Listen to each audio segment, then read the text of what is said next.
was really nice. So we are the Silver Marketing Association. We're a membership association for businesses and individuals who have a shared interest and in the older market and want to reach them through high quality marketing, ethical marketing, we call it. We do lots of networking, connecting, information advice, and we provide a bit of a sort of voice for the industry, calling out bad marketing and celebrating good marketing, or specifically for the silver sector. So what does ageism look like? We've already talked a lot about it this morning, and it is all around us, unlike Anthony's presentation, where elders are kind of revered and respected. Unfortunately, particularly in this country and elsewhere, perhaps in Europe and the States, it's the reverse. You don't have to drive far to see an elderly people sign on a street. A couple crouching over, clinging on to one another in despair, walking stick at the ready to cross the road. Elderly people, caution, avoid them. There's a sort of alert, it's elderly. How bad do they look? Look at the card in the middle. I forgot my glasses. Can you read this? No, I can't. I forgot my hearing aid. Those kind of things sort of mimic, pointing fun at older people. And the Wrinkly Hands campaign, we're a staunch contributor to that. You'll notice that on the BBC, many newspapers, whenever there's a story about social care or age, what do? They put up a photo of a pair of wrinkly hands and sort of box ticked, wrinkly hands equals old. Not good. Physical frailty is just one way that older people are looked at in this country. Another one is technological ineptitude. Now, somebody put a post up just now, I saw, about Instagram for the over 60s. There is actually a lot of older 60s doing Instagram, or Instagram as they call it. But look at this one, pointing and poking fun at the old lady. Delete cookies, but I just baked them. Look at this gentleman. He's looking at Facebook. He's got his face in a book. And this is just so typical of that kind of assumption that because you're older and you're a digital immigrant rather than a digital native, you just don't know how to kind of use anything that's remotely technical. In fact, I was listening to Emily Maitlis's podcast last week on LBC, and John Sopel, at the ripe old age of 63, was being mocked when they were talking about looking at something on their mobile phones, and they said, "Oh, John, I expect you've brought your dial-up phone." I mean, for goodness sake, it's always around us, this kind of laughing at older people because they can't, seem to even so much as look at a keyboard. Poking fun. I think it was Elsa in her presentation at the start talked about the birthday card industry. It really is rife. Who is it funny for? It's certainly not often the person receiving it. This card here is genuinely one I got for a landmark birthday. Debbie revealed her 5-step plan to deal with getting older, basically getting drunk. Well, thank you very much. It wasn't terribly funny, and yet the person who bought it for me, really went to all that trouble to get my name on it. Look at Barbie now; she's turned 50. Lost her figure. Would she be appearing in any magazine soon? Barbie turns 50. Happy birthday, you magnificent old bastard. It goes on and on. The idea is that when you're old, you're wrinkly, you're tired, you're not much good at anything. Your senses are going, and there are so many examples. It's a bit depressing, really. And there's a common belief particularly amongst marketing and advertising teams, that older people are unreceptive to new ideas. They don't want to try new brands. They're stuck in their ways. They're not influenced easily by marketing campaigns, and that they've got less money to spend. Well, Elsa has already made very valid points there as to the spending power of the older market. But all of those are myths and cliches and stereotypes, and they're simply not true. So why is it that marketing and advertising teams sort of seem to get it wrong in terms of the misconceptions about the older market? Now, one of the reasons is that advertising and marketing teams tend to be very young.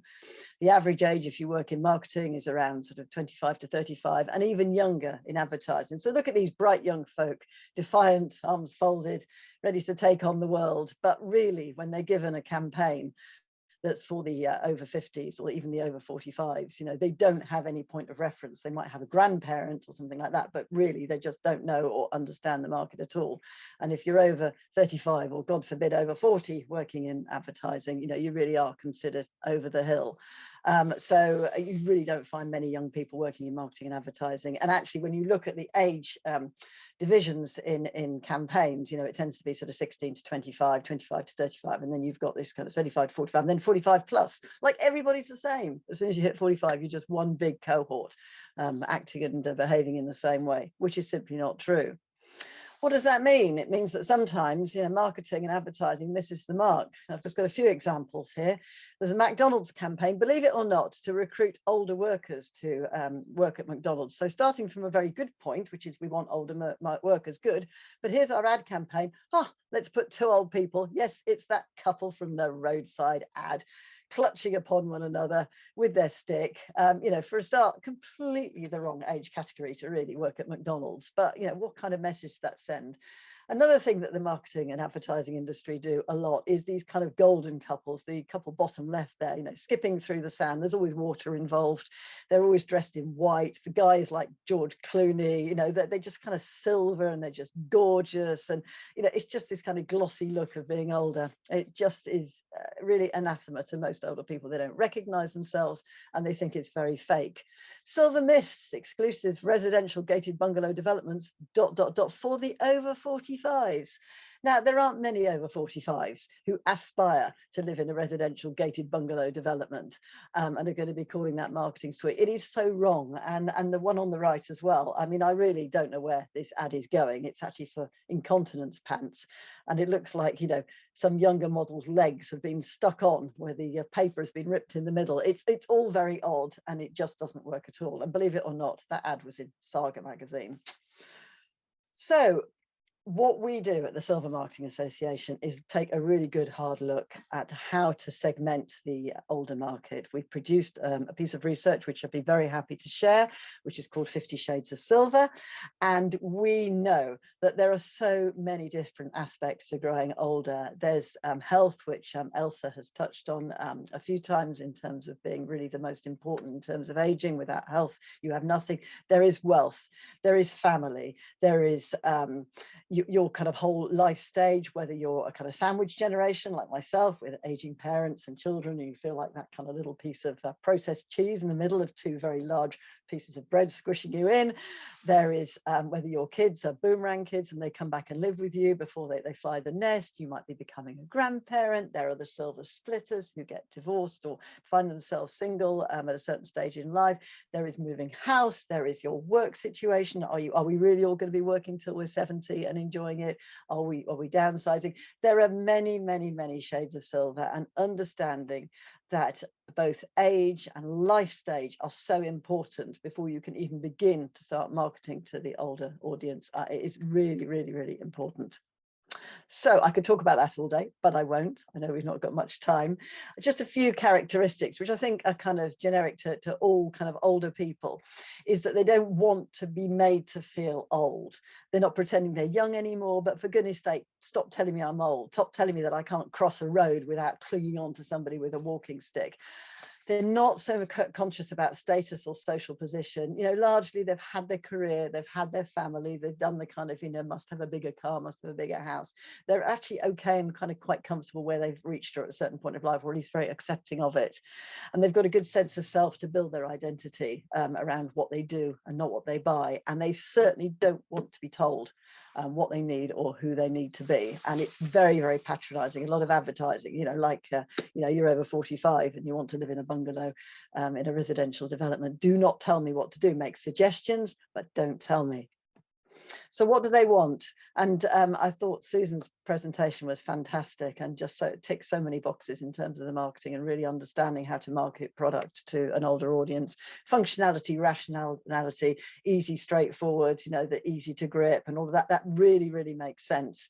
A bargain, yes, but not too cheap. That could be too good to be believed. When you've lived a few years, cheap is not always the best. Value is really important, so much more so than price. Be prepared to pay a bit more. And educational value. A lot of older people, they see the kind of third stage of life, the kind of university of the third age, about a learning. And I can, in my experience in working in the travel and the holiday market, so much about travel when you get a bit older is actually, going on a cruise with fantastic lecturers, really, really learning about a destination, volunteering somewhere, giving something back. It's that whole kind of education. And I think that touches on what Anthony was talking about as well. Being an elder, both imparting wisdom and learning more. Life is such a journey. Every day is a school day. And trust. we really, if we didn't need it, you know, the pandemic showed us how important it is to have brands who looked after their customers and who they can really trust. Trust is so important as you get older. Now, I've still got the same bank account I opened when I was 15, and I really trust my bank. And I think that in everything you do, trust, so key. So just to move into the last part of my presentation, a few top tips for effective marketing. Be very careful with humor. Those birthday cards, not funny. Specsavers, I think, get it just right. I love the Specsavers ads, and so do all the people who are in my age cohort and older. It's funny, and they just know how to get a good amount of humor, but also get their message across so effectively. Long copy sells when older people tend to have more time. They want to read. Detail is good, but make sure that your spelling is correct, punctuation, grammar, and especially those apostrophes. We're closed on Mondays with an S, not apostrophe S, and that is the sort of thing that is really important to get right. When we do newsletters and we slip up on grammar, when I used to do them at Silver Travel, we would get 40 responses about a bit of punctuation that was wrong. Really careful on that. Do not patronize or be over familiar. One of the things that I hear often with younger people is, being called love, or being called darling, or sweetheart, or all that kind of stuff. Just so wrong at every level. And all that jargon that young people use, all those 3-letter acronyms, I just can't understand. When something's sick, you're not ill anymore, it's apparently great. All that stuff, just do not use it. Hello, you lovelies, or kick back for a good weekend. Language is so important. Know your market and speak to them correctly, and ensure that your teams are trained to speak and to listen, because older people tend to speak more slowly and to listen, and their brains process a bit more slowly as well. So the listening in terms of the interaction, so important. Use real photos, not those ghastly images of Silvers. I love this ad. It's Ramblers. They've used real clients for their ad. Real people wanted. The Centre for Aging Better, and I think there's somebody on the group today from the Centre for Aging Better, their age positive image library is phenomenal. It really is great. They're updating it all the time. They've totally got it in terms of using images of real people for advertising. A great resource to use. Big font. Aging eyes, reading glasses, big font, so important. And I liked the websites that Susan was showing, the ones that were doing it better and not so good, and looking there in terms of the font size and also the color combinations. Red, yellow, orange, good colors to use. Blue and green, not. Simple things, but you can make your marketing so much more effective with them. And be inclusive. A well-designed website or brochure is accessible to all, and we've talked a lot about inclusivity for aging, inclusive marketing, so important.